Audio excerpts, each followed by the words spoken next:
Yuna stood at the back of her classroom, watching the children work on their art projects. The morning sun filtered through the dome's transparent panels, casting soft light across the small desks. She had asked the students to draw whatever made them happy. It was a simple assignment, one she had given dozens of times before. But something was wrong. She moved closer to the first row, looking over little Jaiwan's shoulder.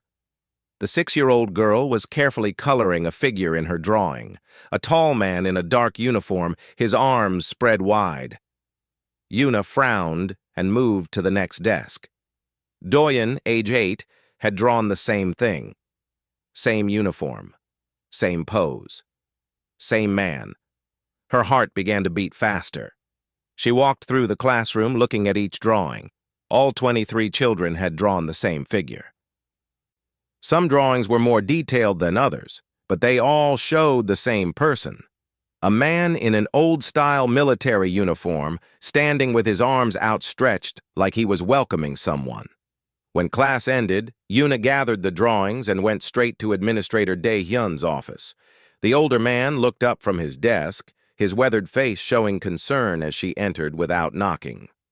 "We have a problem," Yuna said, spreading the drawings across his desk. Dae-hyun studied them in silence. He picked up several, comparing them carefully. "These children, they don't know each other outside of school?" "Some do, but not all of them. They come from different sectors, different families, and I never showed them any pictures like this." Yuna's hands shook slightly. "I need to talk to them. Find out what this means." The administrator nodded slowly. "Do it quietly. We don't want to start a panic." That afternoon, Yuna kept Jiwon after class. The little girl sat at her desk, swinging her legs and looking up at her teacher with curious eyes. "Jiwon, can you tell me about the man in your drawing?" Yuna asked gently. The girl smiled. "The grandfather. He visits me at night." Yuna felt a chill run down her spine. "He visits you? In your home?" "Yes. He sits by my bed and tells me stories about Earth, about the old world before the ships came here." Jiwon's eyes were bright with excitement. "He knows so many things. He teaches me songs, too." "What kind of songs?" Jiwon began to sing in a language Yuna recognized, but the child had never been taught. Korean. Old Korean, with an accent that belonged to Earth itself. The words spoke of mountains and rivers, of a homeland across the stars. "Where did you learn that?" Yuna whispered. "The grandfather taught me. He teaches all of us." Yuna interviewed 5 more children that day. Each one told the same story. A man visited them at night. He was kind. He told them stories. He wore an old uniform. He had a scar on his left cheek. They all called him the grandfather, though none of them knew why. By evening, Yuna sat in the security office with Minjae, the chief of security.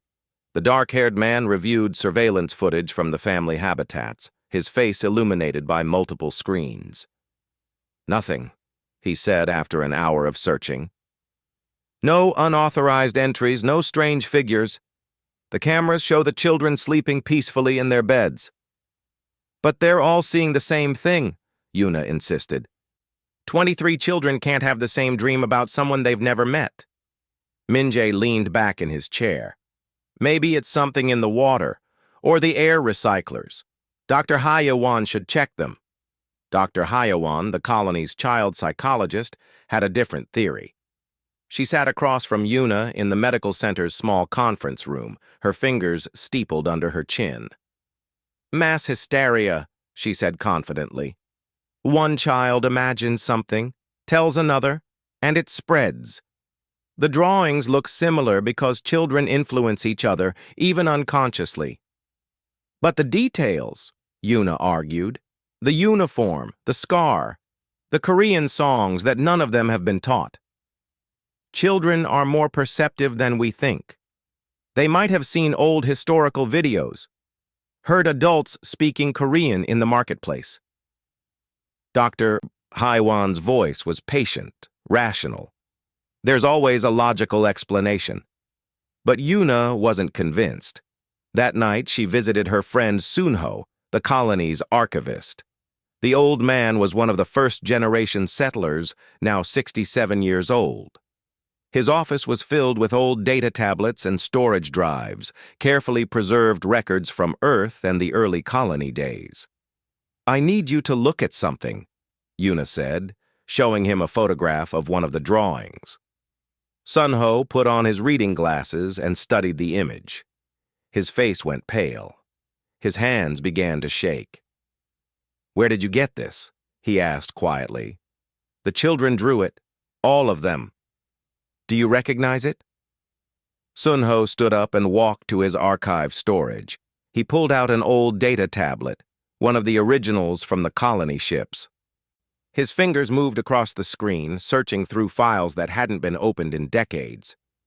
Finally, he found what he was looking for.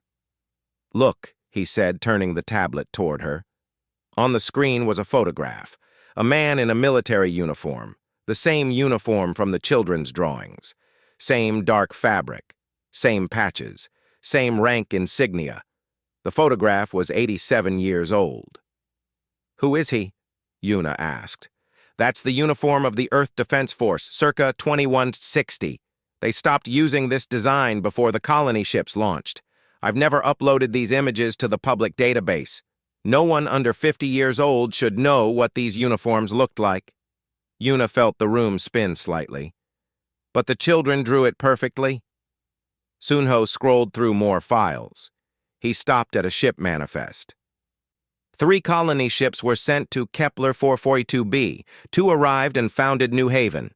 The third one, the ISS Exodus, disappeared during the journey. We assumed it was destroyed by a solar flare. He pulled up another file. A personnel record. The photograph showed the same man from the children's drawings, but this image was clearer, more detailed. The scar on his left cheek was visible. His eyes were kind but carried the weight of responsibility. "Captain Lee Taejin," Sunho read aloud. "Commanding officer of the ISS Exodus. Age 56 at launch. 23 years of military service. Decorated veteran. No living family. Volunteered for the colony mission." He paused, his voice dropping to a whisper. "Lost with all hands, 87 years ago." Yuna stared at the photograph. It was him, the man from the drawings, the grandfather. "That's impossible," she said. "He's been dead for nearly a century." "Then how do the children know his face?" Sunho asked. The question hung in the air between them, unanswered and terrifying. Outside, through the dome, the stars of this distant world shone down on New Haven Colony. Somewhere out there, in the darkness and silence of space, the Exodus had vanished. But somehow, its captain had found his way here. Yuna returned to Administrator Daehyun's office early the next morning. She brought Sunho and the historical records. Minjae and Dr. Heewon were already there, summoned by the administrator. Yuna laid out everything they had discovered. Daehyun studied the old photograph for a long time. "We need to expand the investigation. Quietly. I want all families interviewed. Find out how many children are experiencing this." Over the next 3 days, the truth emerged. It wasn't just Yuna's class. Children all across New Haven, ages 4 to 10, reported the same visitor. Over 100 children. They described him identically. The kind eyes, the weathered face, the scar, the uniform, the stories about Earth. And they all called him the grandfather. Some parents had noticed but dismissed it as childhood imagination. Others had been concerned but stayed silent, not wanting to seem foolish. Now, as the reports came in, the colony leadership realized they were facing something unprecedented, something impossible, something that defied every rational explanation they could construct. In her classroom, Yuna pinned all the drawings to the wall. 147 pictures of the same man. She stood back and looked at them, feeling a mix of wonder and fear. Who was Captain Lee Taejin? Why was he visiting the children? And most importantly, how was any of this possible? The answer, she knew, would change everything they understood about life, death, and the nature of existence itself. The colony's leadership met in the small conference room overlooking the central plaza. Through the windows, they could see families going about their daily routines, unaware of the mystery unfolding around them. Dae-hyun sat at the head of the table, looking tired. He hadn't slept well in 3 days. "We need facts," he said firmly, "not speculation. Min-jae, what have your security teams found?" The security chief shook his head. "Every habitat has been checked. No unauthorized entries, no malfunctions in the door locks or security systems. The environmental sensors show nothing unusual. Air quality is normal. Water is clean. No radiation, no toxins." He paused. "Whatever this is, it's not leaving physical evidence." Dr. Haiwan tapped her tablet screen. "I've interviewed 37 children personally. Their stories are consistent, but that doesn't prove anything supernatural. Children are highly suggestible. They could be sharing these stories with each other, building a collective fantasy." "In Korean," Yuna asked sharply, "these children are singing songs in a language they've never been taught, using old dialects that haven't been spoken in 100 years. "They could have heard recordings," Dr. Haiwan countered. "Someone's grandparent might have spoken Old Korean. Audio files exist in the archives." Sunho shook his head. "The songs they're singing aren't in the public database. I checked. These are military marching songs from the early 22nd century, soldiers' songs. They were never popular enough to be widely recorded or preserved." The room fell silent. Dae-hyun rubbed his temples, feeling the weight of leadership pressing down on him. "Keep investigating. I want answers, not theories." That afternoon, young Do-yun approached Yuna during recess. The 8-year-old boy was usually quiet, keeping to himself in the corner of the playground. But today he walked right up to her, his face serious. "Teacher Yuna," he said, "the grandfather wants me to tell you something." Yuna knelt down to his level. "What does he want you to tell me?" "He says his name is Captain Taejin. He says he's been watching over us because someone has to. He says the adults are scared, but they shouldn't be. He's not here to hurt anyone." "When did he tell you this?" Yuna asked gently. "Last night. He sat by my bed like always. He seemed sad. He said people are trying to make him go away, but he can't go away, not yet. He has something important to do." Yuna's skin prickled with goosebumps. "Did he say what he needs to do?" Do-yun shook his head. "Not yet. He says we'll understand when the time comes." That evening, Sunho worked late in the archives. The old man moved through decades of records, searching for any mention of Captain Lee Taejin. The basic personnel file was easy to find, but Sunho wanted more. He wanted to understand who this man had been. He found military commendations. Captain Taejin had served during the Mars Rebellion, rescuing 2 families trapped in a damaged habitat during a terrorist attack. He had received medals for valor, for leadership, for sacrifice. His commanders described him as dedicated, principled, and deeply protective of those under his care. There were personal logs, too, recorded during the Exodus's preparation phase. Sunho played one of them, and the captain's voice filled the small office. It was a warm voice, tinged with an accent that marked him as being from the Korean peninsula of Old Earth. "Today I met the families who will be traveling on the Exodus," the recording said. 3,000 people, all hoping for a new life among the stars. Many of them have children. Beautiful children who deserve a future free from Earth's problems. I have no family of my own, no children to carry my name. But perhaps that's why I'm the right person for this mission. I can dedicate everything to keeping these people safe. That's all I've ever wanted. To protect those who cannot protect themselves." Sunho stopped the recording, his eyes wet with tears. He understood now. Captain Taejin had been a protector in life. Perhaps, impossibly, he remained one in death. The next morning brought a new development. More children had started coming forward, not just from Yuna's school, but from all across New Haven. The agricultural sector reported 15 children with the same story. The industrial quarter had 20 more.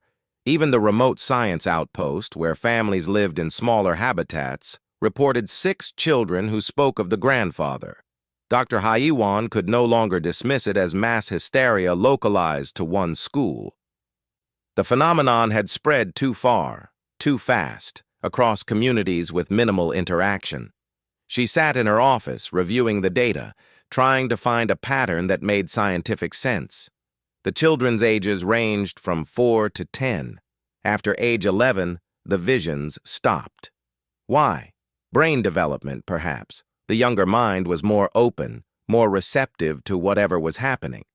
But receptive to what? Minji brought in cognitive specialists, medical doctors, and even the colony's few remaining first-generation settlers who remembered Earth. No one had an explanation. The best they could offer was that the children were somehow sharing a delusion, perhaps triggered by an unknown environmental factor they hadn't detected yet. But Yuna believed the children. She saw the sincerity in their eyes, heard the detail in their descriptions. These weren't fantasies. They were experiences.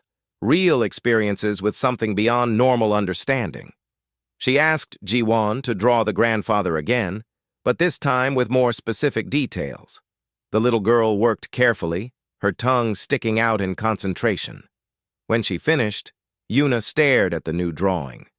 It showed Captain Taejin standing in front of what looked like a crashed ship. Large pieces of metal jutted from rocky ground.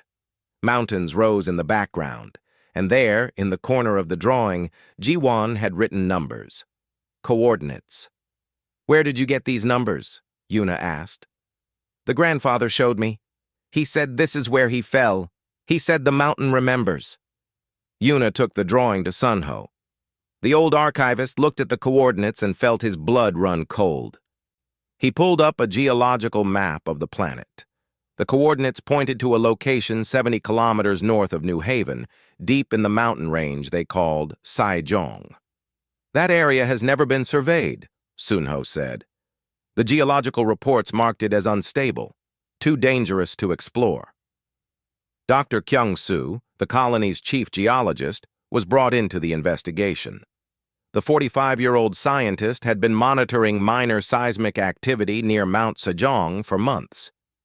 He had assumed it was normal tectonic movement, just the planet settling. But when he saw the coordinates from Ji-won's drawing, his face went pale. "That's the exact location of the seismic anomaly," he said quietly. "I've been picking up rhythmic pulses from that area, almost like a heartbeat. I thought it was equipment malfunction." "A heartbeat?" Yuna repeated. Kyung-soo pulled up his seismic data on a large screen. The readings showed regular pulses emanating from deep within the mountain, exactly at the coordinates Ji-won had drawn. The pattern was too regular to be natural geological activity. "What could cause that?" Dae-hyun asked. "I don't know. But if there's something there, we need to investigate." The children's messages were changing, too. They reported that the grandfather seemed worried now, more urgent. He kept repeating the same phrase to different children across the colony. "Listen to the mountain. It remembers. You must listen before it's too late." Little Sora, a 5-year-old from the medical quarter, drew a new picture. It showed the crashed ship again, but this time there were details inside it. Rows and rows of what looked like sleeping pods, and in each pod, a person. When Yuna showed the drawing to the leadership team, Sunho gasped. "Cryopods! She's drawing cryopods!" The possibility hit them all at once. The Exodus hadn't been destroyed. It had crashed. And if it had crashed with its cryo systems intact, there might still be people alive inside those pods. 3,000 colonists, sleeping for 87 years, waiting for a rescue that never came. "We have to go there," Yuna said. "We have to see if it's real." Dr. Haiwan objected immediately. We can't make decisions based on children's drawings.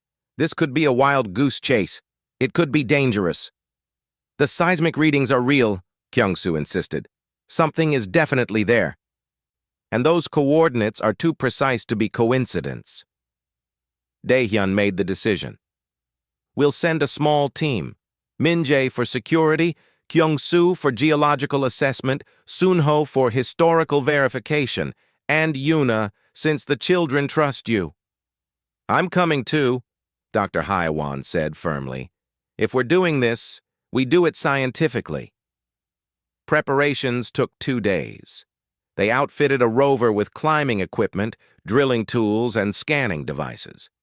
The journey to the coordinates would take 6 hours across rough terrain. They packed for a 3-day expedition, not knowing what they would find. The night before they left, Jiwon approached Yuna at her home. The little girl held a new drawing, this one different from all the others. It showed Captain Taejin, but he was kneeling down, his hand reaching out toward the viewer. His face was filled with hope. "He says, 'Thank you,'" Jiwon whispered. "He says you're going to find him. He says he's been waiting so long. He says the people inside the mountain need help and you're going to save them." Yuna hugged the child, feeling tears in her eyes. "We'll do our best." As the little girl walked away, Yuna looked at the drawing one more time. In the background, barely visible, Jiwon had drawn something else. A faint glow surrounding the captain's figure. Light in the darkness. The next morning, the rover rolled out of New Haven's main gate, heading north toward the mountains. Toward answers. Toward the impossible. Toward whatever truth waited in the depths of Mount Sejong. The rover bounced over rocky terrain, its massive wheels gripping the alien soil as it climbed higher into the mountain range. Inside, the 5-person team sat in tense silence. Yuna stared out the window at the landscape passing by. The sky above was a pale purple, so different from the blue she had only seen in old Earth videos. Min-jae drove with steady hands, his eyes constantly scanning for danger. Beside him, Kyung-soo monitored the seismic readings on a portable scanner. The pulses were getting stronger as they approached the coordinates. 15 kilometers out, Min-jae announced. The terrain is getting rougher. We might have to continue on foot. Dr. Haiwan checked her equipment for the 3rd time. She still believed there was a rational explanation for all of this. Mass delusion, environmental contamination, anything but what the children claimed. She was a scientist, and scientists dealt with facts, not ghost stories.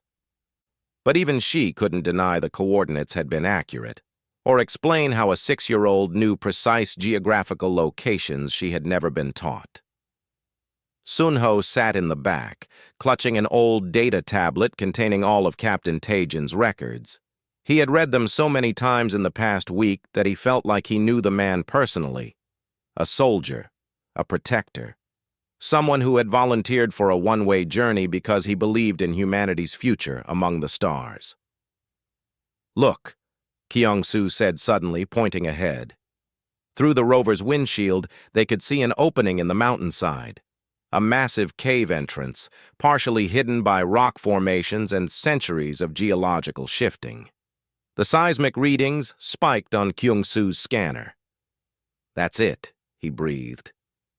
"That's the source." They parked the rover and geared up with lights, climbing equipment, and communication devices.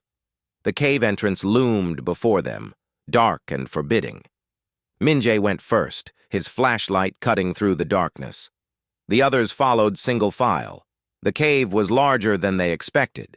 The walls were smooth in places, scarred in others. Kyung-soo ran his hands over the stone, feeling the texture. "These scars aren't natural erosion," he said. "Something impacted this rock with tremendous force, something hot enough to partially melt the stone." They walked deeper into the cave, their lights dancing across the walls. The air was cold and thin, but breathable. And then, around a bend in the tunnel, They saw it. The wreckage of the ISS Exodus. Yuna's breath caught in her throat. The ship's hull was split open. Massive sections of metal jutting from the cave floor like the bones of some enormous beast. But despite the damage, the central structure remained largely intact. The cryo bay, the command center, the life support systems. "Oh my God," Sunho whispered. "It's real. It's all real." They approached carefully, Minjae checking for structural dangers. The ship had been here for 87 years, buried under rock and ice, hidden from the world. How had Captain Taejin guided his ship to crash here? How had he known about this cave? Dr. Hyawan's scientific mind struggled to process what she was seeing. The impact should have destroyed everything. The cryopods shouldn't have survived. But Kyung-soo was examining the cave structure. "This isn't a natural cave. Look at the formation. Something about this rock absorbed the impact energy, dissipated it. That's why the ship's core sections survived." They found the entrance to the cryo bay. The door was damaged but still sealed. Minjae used cutting tools to carefully open it. Inside, emergency lights flickered weakly, powered by backup systems that had somehow lasted nearly a century. Rows and rows of cryopods stretched into the darkness, thousands of them. And on each pod, a small indicator light glowed green.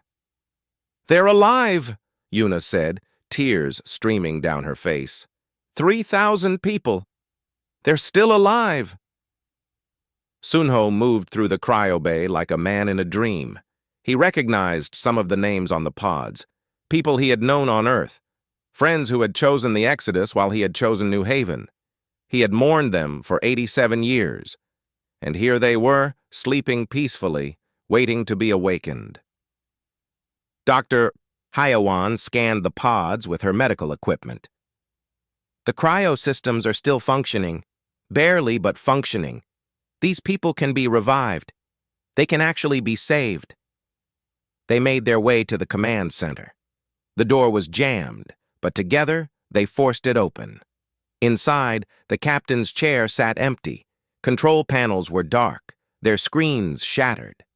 And there, slumped against the wall, they found him. Captain Lee Taejin. His body was perfectly preserved in the cold, oxygen-free environment. The uniform matched the children's drawings exactly. The scar on his left cheek was visible. His face, even in death, looked peaceful, determined. Yuna knelt beside him, hardly believing what she was seeing. This man, dead for 87 years, had somehow visited the children of New Haven, had somehow warned them, had somehow guided them here. Sunho found the ship's black box data recorder. With shaking hands, he connected it to his tablet. The device powered up, accessing files that had been sealed since the day of the crash. Captain Taejin's final log entries began to play. The captain's voice filled the command center, strong and steady despite the crisis he faced. "Log entry, final approach to Kepler 442b. We've encountered a gravitational anomaly, something the initial surveys didn't detect. The ship is being pulled off course." Another entry. "The anomaly is tearing us apart. Main engines are failing. I've lost contact with the other colony ships. I need to land this ship, but the projected crash site is directly on top of New Haven's settlement zone. If we impact there, both colonies will be destroyed." Another entry. His voice strained now. "I'm taking manual control. There's a mountain range to the north. Seismic data shows cave systems inside. If I can thread the needle, maybe I can crash land inside one of those caves. It's a 1-in-a-million shot, but it's the only way to save New Haven." The final entry was brief. "To whoever finds this, I did my duty. The cryopods are intact. The colonists are safe. New Haven is safe. Take care of them. Take care of all of them. Tell them Captain Lee Taejin kept his promise. I protected those who could not protect themselves." Then silence. The recording ended. The team stood in the darkened command center, tears streaming down their faces. This man had sacrificed everything. He had piloted a dying ship through an impossible maneuver, crashing it into a mountain to save a colony he would never meet. He had died alone, in the dark, knowing he had succeeded. But something else caught Kyung-soo's attention. Near where the captain's body rested, a vein of crystalline material ran through the wall. It glowed faintly, pulsing with a soft light. The same rhythm as the seismic readings, the same rhythm as a heartbeat. What is that? Kyung-soo approached the crystal formation, scanning it with his equipment. His face went pale as he read the results. This mineral, it's not in our database. It's completely unknown, and it's emitting some kind of electromagnetic field, very faint, but definitely present. Dr. Haiwan joined him, her skepticism finally cracking. Could this be related to what the children are experiencing? I don't know. But look here. Kyung-soo pointed to the crash damage around the command center. The ship's fusion reactor ruptured during the impact. It would have flooded this area with exotic particles, and those particles interacted with this crystal formation. Creating what? Yuna asked. I have no idea. This is beyond anything I've studied. They collected samples of the crystal and documented everything they found. The ship's logs, the cryopods, the captain's body, the strange mineral formation. They took thousands of photographs and sensor readings, but as they worked, Yuna couldn't shake a feeling. She walked back to where Captain Taejin rested and knelt beside him again. The crystal vein pulsed nearby, casting soft light across his face. Thank you, she whispered. Thank you for saving us. Thank you for watching over the children. We understand now. We're going to save your people. The crystal pulsed brighter for just a moment. Probably a trick of the light. Probably coincidence. But Yuna didn't think so. They spent 2 more days at the crash site, documenting everything and planning the rescue operation. The cryopods could be transported back to New Haven, but it would take time. Months. Maybe a year. They would need to build new facilities, train medical teams, prepare the colony for a population that would nearly triple overnight. But it could be done. The people of the Exodus could be saved. On their last night at the site, as the others slept in the rover, Yuna returned to the command center alone. She sat beside Captain Taejin, looking at his peaceful face. The children were right about you, she said softly.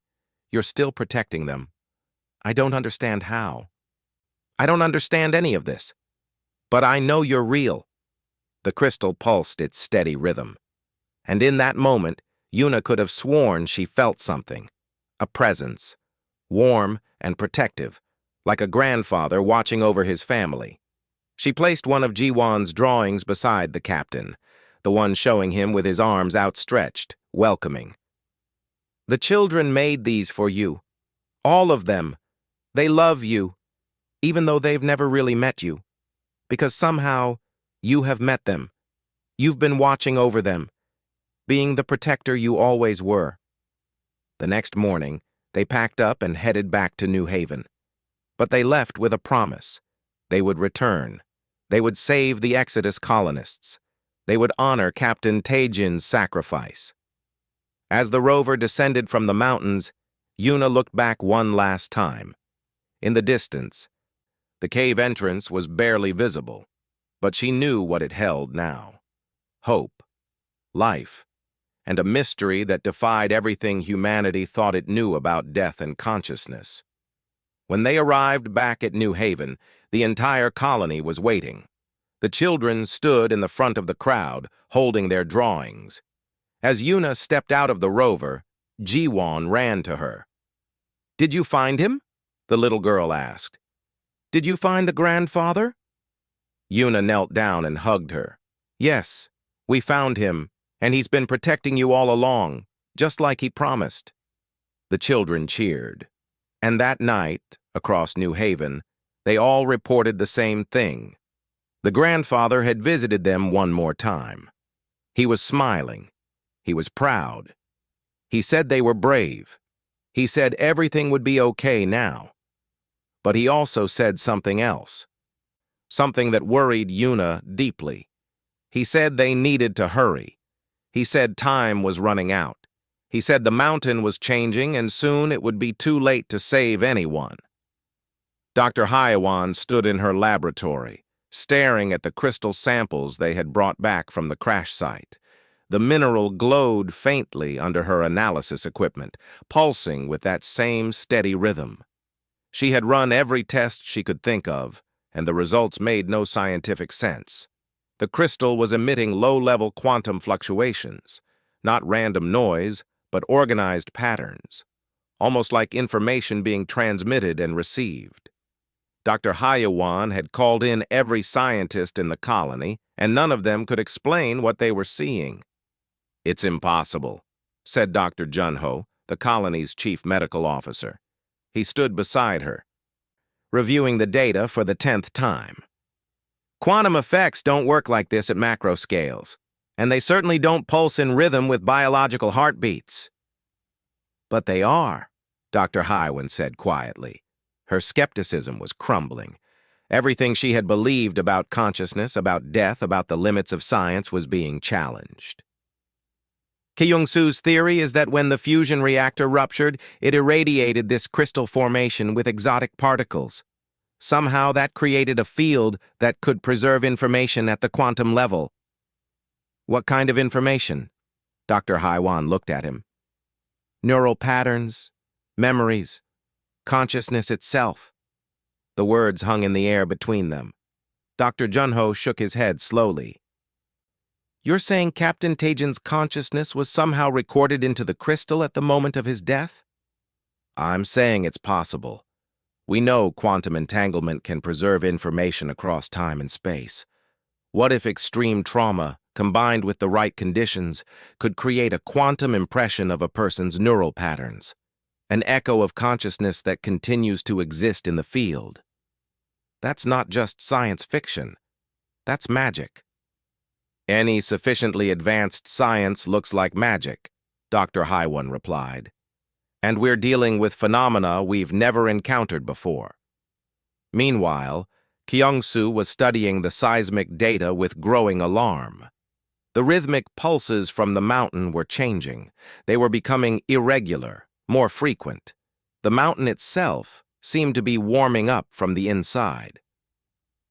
He called an emergency meeting with Daehyun and the leadership team.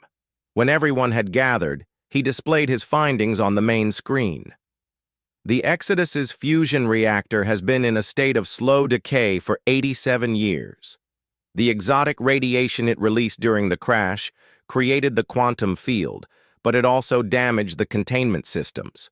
That reactor is now reaching critical decay." "What does that mean?" Daehyun asked, though he suspected he already knew the answer. "It means in approximately 6 months, maybe less, that reactor is going to explode. The blast will destroy the mountain and send a pyroclastic flow directly toward New Haven. Everything in its path will be incinerated." The room erupted in voices. 6 months to evacuate? 6 months to save 3,000 cryopods? It was impossible. New Haven didn't have the resources, the facilities, or the time. Minjae stood up. "We need to extract that reactor. Remove it from the mountain before it explodes." "That's incredibly dangerous," Kyung-Soo said. "One wrong move and we trigger an immediate detonation. The risk is enormous." "But if we do nothing, everyone dies anyway," Minjae argued. "We have to try." Chief Engineer Bora was brought in to assess the situation. The 39-year-old woman was the best technical mind in the colony. She studied the reactor schematics, the geological surveys, and the crystal formations. After 3 days of analysis, she presented her plan. "We can do it, but it's going to be close. We use controlled demolition charges to create a heat sink around the reactor. That buys us time to extract it safely. But there's another problem." "What problem?" Daehyun asked. Bora pulled up an image of the crystal formation. "The quantum field is generated by the reactor's radiation interacting with these crystals. If we remove the reactor, we destroy the field. And if the field is what's preserving Captain Tajin's consciousness, then extracting the reactor will end his existence. The room fell silent. They had found a way to save the colony and the Exodus survivors, but it would cost Captain Tajin his afterlife. Yuna felt her heart break. There has to be another way. There isn't, Bora said gently. We save the living, or we preserve the dead. We can't do both. That night, the children across New Haven reported something new. The grandfather was sad. He knew what was happening. He knew the choice the adults were facing. And he had a message. Young Sora came to Yuna's home, holding her mother's hand. The 5-year-old looked tired, like she had been crying. When she spoke, her voice was different, deeper, calmer, touched with an accent that didn't belong to a child. I died 87 years ago, the voice said through Sora's lips. Whatever this is, whatever I've become, it's not life. It's an echo, a shadow. But those people in the cryopods, they're still alive. They can still have futures, children, grandchildren. They can still contribute to humanity's story. Yuna knelt in front of the little girl, tears streaming down her face. Captain, we don't want to lose you. You won't lose me. I'll live on in the stories you tell, in the colony I saved, in the children I watched over. That's immortality enough. Sora's small hand reached out and touched Yuna's cheek. The gesture was so adult, so tender. I was a soldier. I knew the price of duty. I paid it once and I'll pay it again. Save them. Save all of them. Then Sora blinked, and she was just a child again, confused and tired. Her mother scooped her up and carried her home, while Yuna stood in her doorway, crying. The next day, Daehyun called a colony-wide assembly. Every citizen of New Haven gathered in the central plaza. He explained everything: the crashed ship, the cryopods, the unstable reactor, the choice they faced. Captain Lee Tajin gave his life 87 years ago to save this colony, Daehyun said, his voice carrying across the crowd. Now his consciousness, preserved in ways we don't understand, is asking us to let him go so we can save the people he died protecting. We will honor his sacrifice. We will save the Exodus colonists. And we will never forget the man who made it all possible. The crowd was silent for a moment. Then, slowly, people began to clap. The applause grew, swelling into a roar of approval and grief and determination. The children stood together, holding their drawings high. But Jiwon stepped forward, her small voice cutting through the noise. We want to say goodbye first, before you make him go away. We want to thank him. Daehyun looked at Yuna, who nodded. The children should have that chance. So they organized an expedition. Not just the leadership, but families, parents and children together, making the journey to Mount Saijong. A convoy of rovers carried them through the mountains to the cave where the Exodus rested. They set up lights inside the command center, turning the cold metal tomb into something almost warm. The children filed in one by one, approaching Captain Tajin's body. They placed their drawings beside him, hundreds of pictures showing the man who had watched over them. Jiwon knelt beside the captain and touched his hand gently. Thank you for the stories, grandfather. Thank you for teaching us songs. Thank you for keeping us safe. Other children did the same. Doyun, Sora, and dozens more, each one saying goodbye to someone they had never truly met but had come to love. And as they spoke, the crystal formation pulsed brighter. The quantum field seemed to respond to their words, to their emotions. Dr. Hyawan's equipment registered surges in the field's activity. It was as if Captain Tajin was listening, responding in the only way he could. The adults stood back, watching through tears. Minjae, the tough security chief, wiped his eyes. Sunho, who had known the captain only through records, felt like he was losing a friend. Even Dr. Haiwan, the skeptic, felt something she couldn't explain. A presence, a consciousness, a man who had transcended death itself through sheer force of will and love. When all the children had said their goodbyes, Yuna stepped forward. She held the very first drawing Jiwon had made, the one that started everything. "Captain Lee Taejin," she said formally, "on behalf of New Haven Colony, thank you.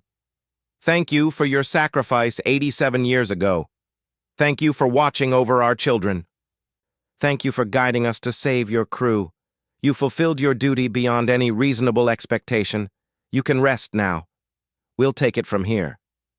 She placed the drawing with all the others, creating a colorful memorial around the captain's body.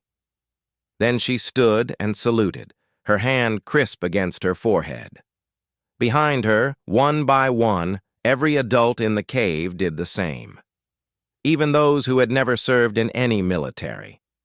They saluted a soldier who had never stopped protecting them.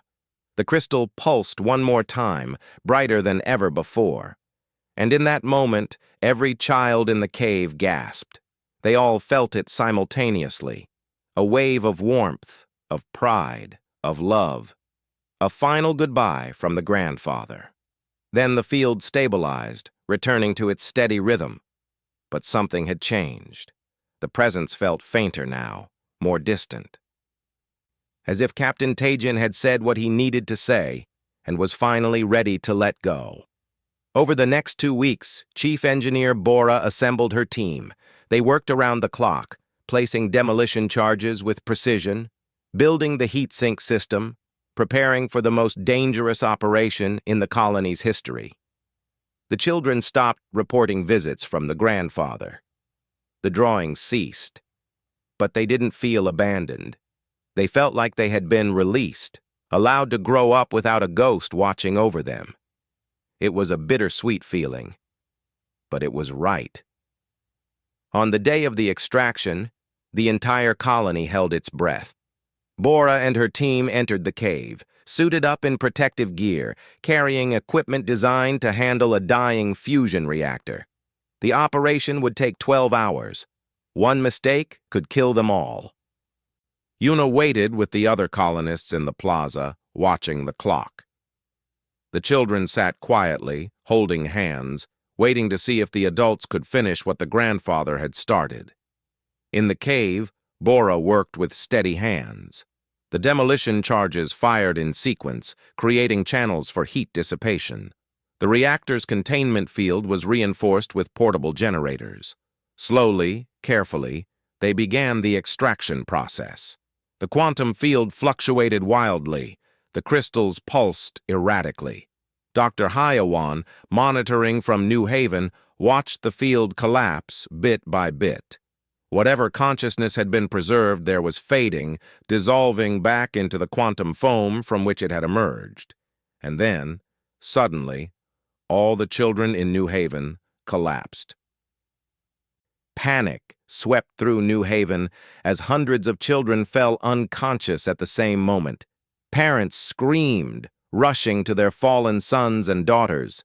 Medical teams mobilized immediately, but they found nothing physically wrong.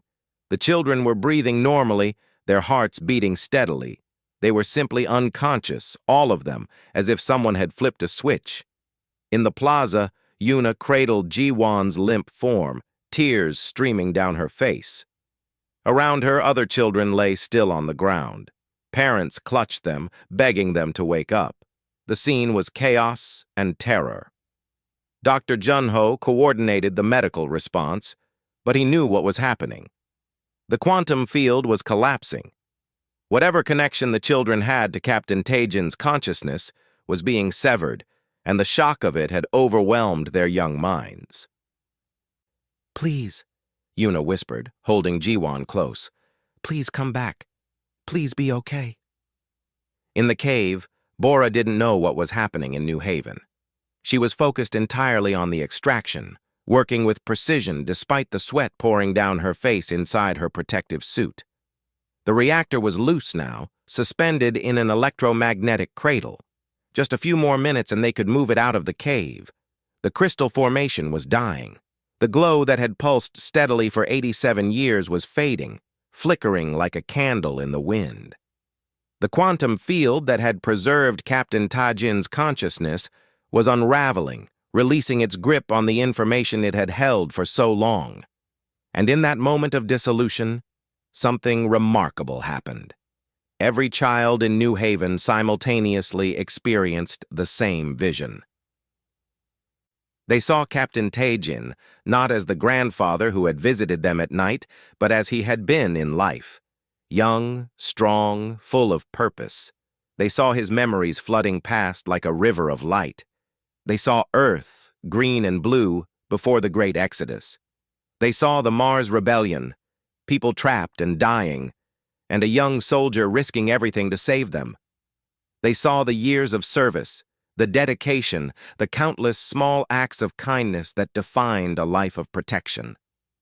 They saw the Exodus launching, carrying 3,000 hopeful souls toward a new world. They saw the gravitational anomaly, the ship tearing apart, alarms screaming. They felt Captain Taejin's determination as he took manual control, his absolute refusal to let his ship destroy New Haven. They felt his fear as he guided the dying vessel through an impossible maneuver. They felt his relief as the cave swallowed the ship, as the cryopods remained intact, as he realized he had succeeded. They felt his last thoughts as darkness closed in. I did it. They're safe. Both colonies are safe. My duty is complete. And then they felt what came after. The moment of death that wasn't quite death. His consciousness, preserved by accident in the quantum field, awakening to find himself trapped between existence and oblivion. His confusion, his loneliness, his gradual understanding that he could somehow reach out to the children of the colony he had saved. They felt his joy at finding he could still serve, still protect, still give the children guidance and comfort. They felt his love for them, each and every one, as if they were the family he had never had in life. And finally, they felt his acceptance, his readiness to let go, his pride in what they had all accomplished together, his final message, delivered not in words but in pure emotion, pure meaning. You are loved, you are protected, you are humanity's future. Live well, live bravely. Remember that one person's sacrifice can change everything. Remember that duty and love are the same thing. Remember me, but don't mourn me. I lived well. I died well. And I got to watch over you. That's more than any soldier could ask for. Then the vision ended. The children woke up. All across New Haven, hundreds of children opened their eyes simultaneously. They were crying, but they were smiling too.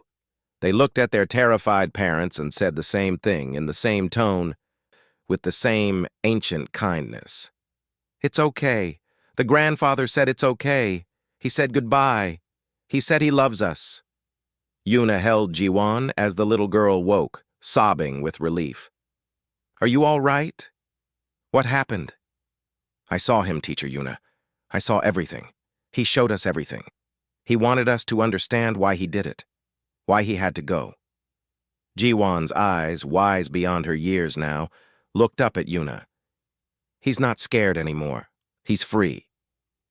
In the cave, Bora completed the extraction. The reactor, secured in its electromagnetic cradle, was lifted out of the mountain.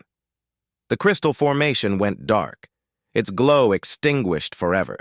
The quantum field collapsed completely, returning to normal space-time. Captain Lee Taejin's consciousness, preserved for 87 years in a quantum anomaly, finally dissolved. His vigil was over. His duty was complete. Whatever had remained of him in that strange half-existence between life and death was gone, returned to the universe from which all consciousness emerges and to which it returns. Bora and her team transported the reactor to a secure facility far from New Haven, where it could be safely disposed of. The danger was over. The colony was saved, and the path was clear to rescue the Exodus survivors. That night, New Haven held a memorial service. They gathered in the central plaza, thousands of colonists standing together under the alien stars. The children stood in front, each holding a candle, creating a sea of light in the darkness. Dae-hyun spoke first, his voice heavy with emotion. Captain Lee Tae-jin saved us twice. Once when he crashed his ship to spare our colony, and again when he guided us to save his crew. He gave everything, not once but twice. We owe him a debt we can never fully repay, but we can honor him. We can remember him. We can live the way he lived, with courage and purpose and love. Sunho read from the captain's personal logs, sharing the words of a man who had dedicated his life to protecting others. Min-jae spoke about duty and sacrifice, his voice breaking with genuine grief for a man he had never met but had come to respect deeply. When it was the children's turn, Ji-won stepped forward. The 6-year-old looked tiny before the massive crowd, but her voice was clear and strong. The grandfather told us stories about Earth. He taught us songs. He made us feel safe. He said that being brave doesn't mean not being scared. It means being scared but doing the right thing anyway. He was the bravest person I ever met. And I never even really met him. But I know him. We all know him. And we're going to be brave like him. The other children sang then, their voices rising into the night. They sang the old Korean songs Captain Tae-jin had taught them. Songs from Earth, from a homeland none of them would ever see. The adults joined in, those who remembered the words, creating a chorus that echoed across New Haven. When the service ended, the children placed their candles around a new monument, a simple stone marker with Captain Tae-jin's name, his rank, and a single line of text. He protected those who could not protect themselves. The following months were a flurry of activity. Medical teams were trained to handle cryo revival. New habitats were constructed. Resources were allocated and reallocated. The entire colony worked together to prepare for the arrival of 3,000 new citizens. Dr. Junho led the medical operations at the crash site. One by one, the cryopods were transported to New Haven. One by one, the sleepers were awakened. It was a delicate process, taking weeks per person to safely bring them back from their long sleep. The first to wake was a woman named Mi-young. She was 52 years old biologically, though chronologically, she was 143.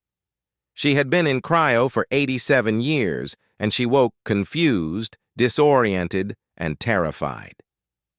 "Where am I?" she asked, her voice weak from disuse. "What happened to the ship?" Sunho was there when she woke.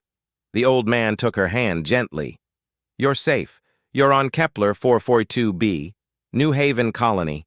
Your ship crashed during landing, but you survived. We found you." "The captain? The crew?" "The crew is in cryo like you were. We're waking everyone up slowly, but the captain—" Sunho paused, his eyes filling with tears. "The captain died saving you. Saving all of us. He was a hero." Mi-young's face crumpled. "Tae-jin? My brother?" Sunho's hand tightened on hers. "You're Captain Tae-jin's sister?" "Yes, Lee Mi-young. He was my older brother. He really died?" "He did. But he saved 3,000 lives when he did it. And then, in a way we don't fully understand, he saved us again." Sunho told her the story, everything that had happened. The children, the drawings, the quantum field, the final goodbye. Mi-young wept, mourning a brother who had died nearly a century ago, but whose loss was fresh to her. But through her tears, she smiled. That's exactly like him. He always put others first. He always protected people. I'm glad he got to watch over the children. He would have loved that. He always wanted kids of his own. As more Exodus survivors were awakened, they learned the truth about their salvation, about Captain Tae-jin's sacrifice, about the quantum miracle that had let his consciousness linger long enough to guide the rescue. Each one added their gratitude to the growing legend. The children of New Haven became celebrities among the new arrivals. These were the kids the grandfather had watched over. These were the ones who had received his final messages, who had carried his love across the boundary between life and death. Jiwon, Doyun, Sora, and all the others found themselves surrounded by adults who wanted to hear about the captain. What had he said? What had he taught them? What was he like? And the children shared their stories, keeping the captain's memory alive. 6 months after the extraction, the last of the Exodus survivors were awakened. New Haven's population had swelled to over 11,000 people. The colony had to expand, building new sectors, new facilities, new lives. Among the survivors were scientists, engineers, artists, and families. 17 of them were children who had been in cryo, now joining New Haven's schools. They became fast friends with the local children, bonded by their shared connection to Captain Taejin. The crash site was converted into a permanent memorial. The Exodus's command center was preserved exactly as they had found it, with all the children's drawings still surrounding Captain Taejin's body. The crystal formation, now dark and inert, was left in place as a reminder of the quantum mystery that had saved them all. Tourists, if such a word could be used in a colony world, visited regularly. They stood in the command center, looking at the captain's final resting place, reading the children's messages, and contemplating the impossible thing that had happened here. Dr. Haiwan published her research in every scientific journal that would accept it. The Taejin effect became a subject of intense study. Teams from Earth, once the news reached them 1,200 years later, launched expeditions to study other colony sites, looking for similar quantum phenomena. The implications were staggering. Consciousness might not end at death.